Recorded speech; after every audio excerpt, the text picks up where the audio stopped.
Friends, welcome back our YouTube channel be on science. Friends, हम लोग discussion कर रहे हैं क्लास 10th का विज्ञान, जो कि अध्याय 6 प्रक्रम चैप्टर है। फ्रेंड्स, हम लोगों ने इस चैप्टर को डिस्कशन किया है, जिसमें कि 3 क्लास हो चुका है। फ्रेंड्स, ये हम लोग का चौथा क्लास है। फ्रेंड्स, आज हम लोग डिस्कशन करेंगे श्वसन के बारे में, जो कि पॉइंट 6.3 दिया हुआ है श्वसन। इसके लिए फ्रेंड्स देखिए, चित्र 6.7 दिया हुआ है, जिसमें कि ए और बी दो परख नली लिया गया है फ्रेंड्स। और इसमें दिखाया गया है, देखिए, नलिका, परख नली में चूने का पानी, पिचकारी, रबर नलिका और चूने का पानी। और दिया हुआ है फ्रेंड्स, देखिए यहाँ पे रबर नलिका है और बी परख नली में भी चूने का पानी दिया हुआ है। फ्रेंड्स देखिए, ए दिखा रहा है चूने के पानी में निश्वास द्वारा वायु प्रवाहित हो रही है, जबकि बी में दिखा रहा है फ्रेंड्स चूने के पानी में वायु पिचकारी या सिरिंज द्वारा प्रवाहित की जा रही है। अब फ्रेंड्स, हम लोग क्रियाकलाप 6.4 करते हैं। देखिए यहाँ पर दिया हुआ है, एक परख नली में ताज़ा तैयार किया हुआ चूने का पानी लीजिए। इस चूने के पानी में निश्वास द्वारा निकली वायु प्रवाहित कीजिए, जैसा कि चित्र 6.7 में दिया गया है। नोट कीजिए कि चूने के पानी को दुधिया होने में कितना समय लगा। एक सिरिंज या पिचकारी द्वारा दूसरी परख नली में ताज़ा चूने का पानी लेकर वायु प्रवाहित करते हैं। चित्र फ्रेंड्स 6.7 बी यहाँ देखिए, जिस तरह से कह रहा है। नोट कीजिए कि इस बार चूने के पानी को दुधिया होने में कितना समय लगा। निश्वास द्वारा निकाली वायु में कार्बन डाइऑक्साइड की मात्रा के बारे में यह हमें क्या दर्शाता है। तो फ्रेंड्स, इसका हम लोग पहले उत्तर जान लेते हैं। तो फ्रेंड्स, हम लोग आ गए हैं क्रियाकलाप 6.4 पे। यहाँ देखिए, इसमें दिए गए प्रश्नों का फ्रेंड्स हम लोग उत्तर जानेंगे। देखिए फ्रेंड्स, यहाँ पे प्रश्न पहला बनता है कि एक परख नली में ताज़ा तैयार किया गया हुआ चूने का पानी लीजिए। इस चूने के पानी में निश्वास द्वारा निकाली वायु प्रवाहित कीजिए और नोट कीजिए कि चूने के पानी को दुधिया होने में कितना समय लगता है। तो फ्रेंड्स देखिए, इसका उत्तर हो जाएगा कि लगभग 5 मिनट का समय लगा चूने के पानी को दुधिया होने में। आगे है फ्रेंड्स, क्वेश्चन नंबर 2 बनता है, एक सिरिंज या पिचकारी द्वारा दूसरी परख नली में ताज़ा चूने का पानी लेकर वायु में प्रवाहित कीजिए। चित्र बी देखिए। नोट कीजिए कि इस बार चूने के पानी को दुधिया होने में कितना समय लगता है। तो फ्रेंड्स, इसका उत्तर हो जाएगा कि लगभग 20 मिनट से अधिक समय लगा। तीसरा क्वेश्चन बनता है फ्रेंड्स, देखिए यहाँ पे, निश्वास द्वारा निकाली वायु में कार्बन डाइऑक्साइड की मात्रा के बारे में यह हमें क्या दर्शाता है। तो फ्रेंड्स, इसका उत्तर हो जाएगा, देखिए, चूने का पानी दुधिया होने के लिए चित्र ए के सापेक्ष ज़्यादा समय लगता है, क्योंकि श्वसन क्रिया द्वारा निकला हुआ वायु में CO2 की मात्रा अधिक होती है, जबकि समान वायु में CO2 की मात्रा कम होती है।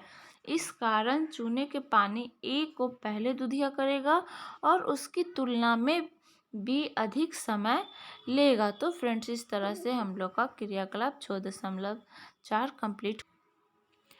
अब फ्रेंड्स, हम लोग क्रियाकलाप 6.5 करेंगे।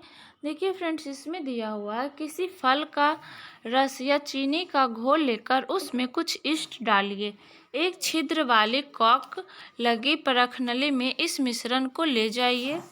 कॉक में मुड़ी हुई कांच की नली लगाइए। कांच की नली स्वतंत्र सिरे को ताज़ा तैयार चूने के पीने पानी वाली परख नली में ले जाइए।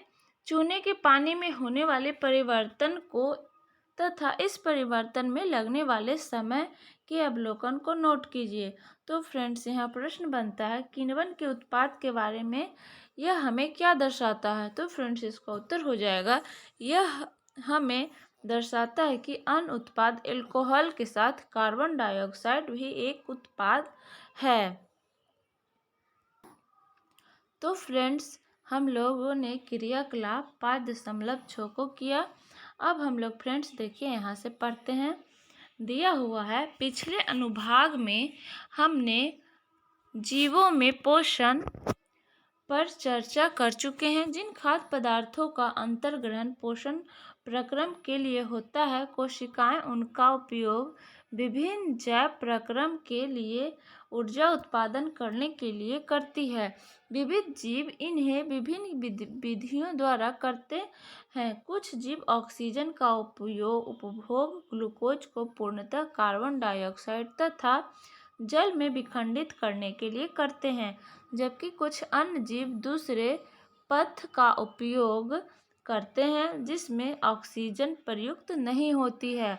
चित्र 6.8 में इन सभी अवस्थाओं में पहला चरण ग्लूकोज एवं एक 6 कार्बन वाले अणु का 3 कार्बन वाले अणु पाइरूवेट में विखंडन है। यह प्रक्रम कोशिका द्रव में होता है। इसके पश्चात पाइरूवेट इथेनॉल तथा कार्बन डाइऑक्साइड में परिवर्तित हो सकता है।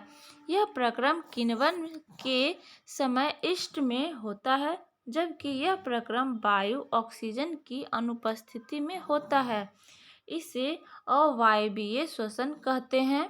पाइरूवेट का विखंडन ऑक्सीजन का उपयोग करके माइटोकॉन्ड्रिया में होता है।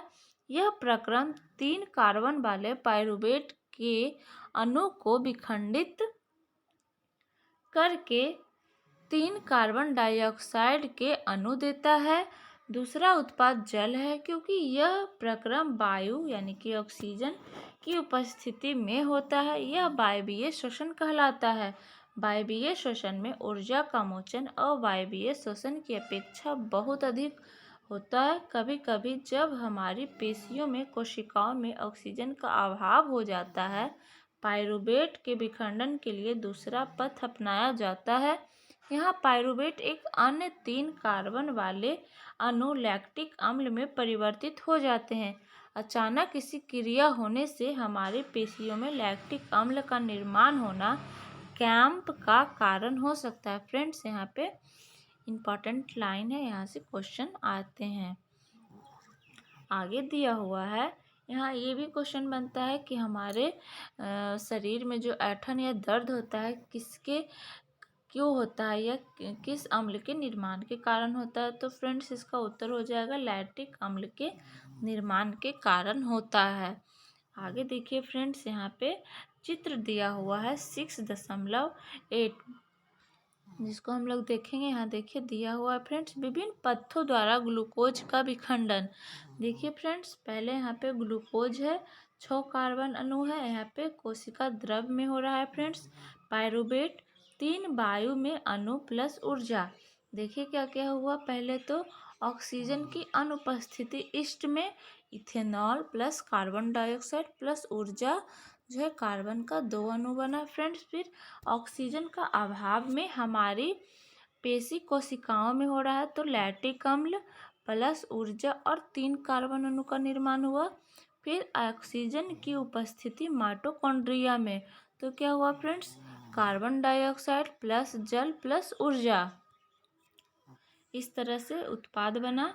आगे दिया हुआ है फ्रेंड्स, देखिए कोशिकीय श्वसन द्वारा मोचित ऊर्जा तत्काल ही एटीपी नामक अणु के संश्लेषण में प्रयुक्त होती है, जो कोशिका की अन्य क्रियाओं के लिए ईंधन की तरह प्रयुक्त होता है।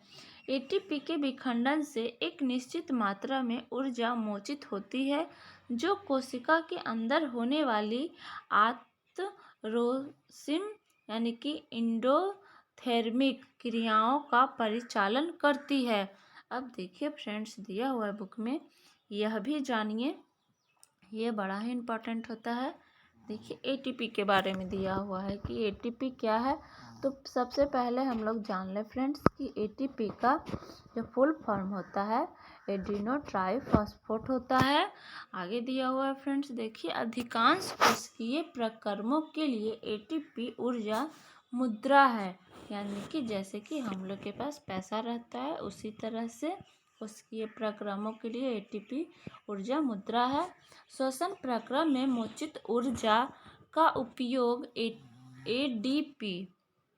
एडीपी तथा अकार्बनिक फॉस्फेट से एटीपी अणु बनाने में किया जाता है। देखिए फ्रेंड्स, यहाँ एडीपी प्लस पी ऊर्जा एडीपी, यहाँ पी बनाया बराबर एटीपी, पी बराबर यहाँ फॉस्फेट है। आगे दिया हुआ है आत्मरोसिम प्रक्रम कोशिका के अंदर तब इसी एटीपी का उपयोग क्रियाओं के परिचालन में करते हैं। जल का उपयोग करने के बाद एटीपी में जब फास्फेट सहगलनता खंडित होती है तो 30.5 kg मोल के तुल्य ऊर्जा मोचित होती है। सोचिए कैसे एक बैटरी विभिन्न प्रकार के उपयोग के लिए ऊर्जा प्रदान करती है।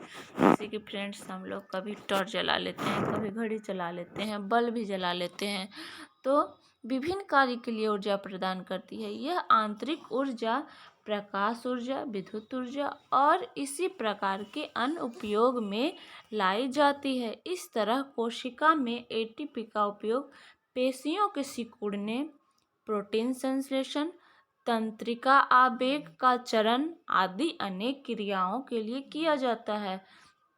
तो फ्रेंड्स, इसी तरह से कोशिका में जो है एटीपी जो है ऊर्जा, देखिए यहाँ पे दिया हुआ है किस किस कार्य के लिए उपयोग में आती है। पेशियों को सिकुड़ने में, प्रोटीन का संश्लेषण करेगी, तंत्रिका आवेग का संचरण करेगी, इन सब के लिए विभिन्न कार्य करने के लिए एटीपी जो एनर्जी है उसका उपयोग किया जाता है। आगे दिया हुआ है फ्रेंड्स, देखिए क्योंकि वायवीय श्वसन पथ ऑक्सीजन पर निर्भर करता है, अतः वायवीय जीवों को यह सुनिश्चित करने की आवश्यकता है कि पर्याप्त मात्रा में ऑक्सीजन ग्रहण की जा रही है। हम देख चुके हैं कि पौधे गैसों का आदान प्रदान रंध्र के द्वारा करते हैं और अंतरकोशिकीय अवकाश यह सुनिश्चित करते हैं कि सभी कोशिकाएं वायु के संपर्क में हैं। यहाँ कार्बन डाइऑक्साइड तथा ऑक्सीजन का आदान प्रदान विसरण द्वारा होता है। ये कोशिकाओं में या उससे दूर बाहर वायु में जा सकती है। विसरण की दिशा पर्यावरणीय अवस्थाओं तथा पौधे की आवश्यकता पर निर्भर करती है। रात्रि में जब कोई प्रकाश संश्लेषण की क्रिया नहीं हो रही है, कार्बन डाइऑक्साइड का निष्कासन ही मुख्य आदान प्रदान क्रिया है। दिन में श्वसन के दौरान निकली CO2 प्रकाश संश्लेषण में प्रयुक्त हो जाती है, अतः कोई CO2 नहीं निकलती है। इस समय ऑक्सीजन का निकलना मुख्य घटना है। जंतुओं में पर्यावरण से ऑक्सीजन लेने और उत्पादित कार्बन डाइऑक्साइड से छुटकारा पाने के लिए विभिन्न प्रकार के अंगों का विकास हुआ।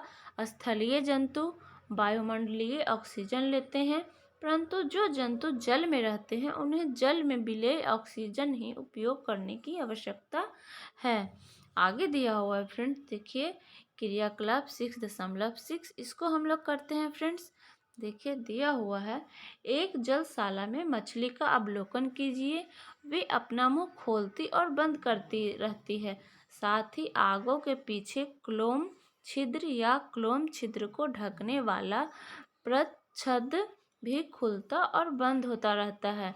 क्या मुंह और क्लोम छिद्र के खुलने और बंद होने के समय में किसी प्रकार का समन्वय है? गिनती करो कि मछली जो है 1 मिनट में कितनी बार मुंह खोलती और बंद करती है। इसकी तुलना में आप अपने श्वास को 1 मिनट के अंदर और बाहर करने से कीजिए। फ्रेंड्स, हम लोग क्रियाकलाप 6.6 पे आ गए हैं। तो फ्रेंड्स देखिए, यहाँ पे 3 प्रश्न बनता है कि क्लोम छिद्र खुलने और बंद होने में कितना होने के समय किस प्रकार का समन्वय है और गिनती करना है कि 1 मिनट में मछली कितनी बार मुंह खोलती बंद करती है और इसकी तुलना में हमें अपनी श्वास को 1 मिनट अंदर और बाहर करने से करना है। तो देखिए फ्रेंड्स, पहला क्वेश्चन का उत्तर हो जाएगा हाँ, दोनों में समन्वय है, वे बारी बारी से खुलते और बंद होते हैं। तथा दूसरा का हो जाएगा फ्रेंड्स उत्तर, मुंह खोलना तथा बंद होना विभिन्न प्रकार की मछलियों में विभिन्न विभिन्न होता है। यह 100 से 120 बार प्रति मिनट होता है। तीसरा फ्रेंड उत्तर हो जाएगा प्रश्न का, हम लोग प्रति मिनट 70 से 80 बार श्वास लेते हैं। चूँकि जल में कम ऑक्सीजन पाया जाता है, इसीलिए मछली हम लोग की तुलना में अधिक तेज श्वसन करती है। देखिए फ्रेंड्स, बुक में आगे दिया हुआ है, जो जीव जल में रहते हैं वे जल में विलेय ऑक्सीजन का उपयोग करते हैं, क्योंकि जल में विलेय ऑक्सीजन की मात्रा वायु में ऑक्सीजन की मात्रा की तुलना में बहुत कम है। इसीलिए जलीय जीवों की श्वसन दर स्थलीय जीवों की अपेक्षा द्रुत यानी कि तीव्र होती है। मछली अपने मुंह के द्वारा जल लेती है तथा बलपूर्वक इसे क्लोन तक पहुंचाती है, जहां विलेय ऑक्सीजन रुधिर ले जाता है। स्थलीय जीव श्वसन के लिए वायुमंडल की ऑक्सीजन का उपयोग करते हैं। विभिन्न जीवों में यह ऑक्सीजन विभिन्न विभिन्न अंगों द्वारा अवशोषित की जाती है। इन सभी अंगों में एक रचना होती है, उसी सतही क्षेत्रफल को बढ़ाती है जो ऑक्सीजन बाहुल्य वायुमंडल के संपर्क में रहता है। क्योंकि ऑक्सीजन व कार्बन डाइऑक्साइड का विनिमय इस तरह के आर पार होता है, अतः यह सतह बहुत पतली तथा मुलायम होती है। इस सतह की रक्षा के उद्देश्य से यह शरीर के अंदर अवस्थित होती है, अतः इस क्षेत्र में वायु आने के लिए कोई रास्ता होना चाहिए। इसके अतिरिक्त यहाँ ऑक्सीजन अवशोषित होती है। उस क्षेत्र में वायु अंदर और बाहर होने के लिए एक क्रियाविधि होती है। मनुष्य में चित्र 6.9 में वायु शरीर के अंदर नासाद्वार द्वारा जाती है। नासाद्वार जाने वाली वायु मार्ग में उपस्थित महीन बालों द्वारा निस्संदित होती है यानी कि छन जाती है, जिससे शरीर में जाने वाली वायु धूल तथा दूसरी अशुद्धियां रहित होती है। इस मार्ग में श्लेष्मा की परत होती है, जो इस प्रक्रिया में सहायक होती है। यहाँ से वायु कंठ द्वारा फुफ्फुस में प्रवाहित होती है। कंठ में उपस्थित के वलय उपस्थित होते हैं। यह सुनिश्चित करता है कि वायु मार्ग निपतित न हो। देखिए फ्रेंड्स, यहाँ दिखाया गया है 6.9 मानव श्वसन तंत्र, जो कि फ्रेंड्स हम लोग देखिए नेक्स्ट वीडियो में इसका अच्छे से डिस्कशन करेंगे। फ्रेंड्स, आज का वीडियो यहीं तक रहने देते हैं। फ्रेंड्स, वीडियो अच्छा लगे तो हमारे वीडियोस को लाइक और शेयर ज़रूर करें और हमसे जुड़े रहने के लिए, इसी तरह के आगे नेक्स्ट टॉपिक और वीडियोस को देखने के लिए हमारे चैनल को सब्सक्राइब ज़रूर करें। फ्रेंड्स, मिलते हैं नेक्स्ट वीडियो में।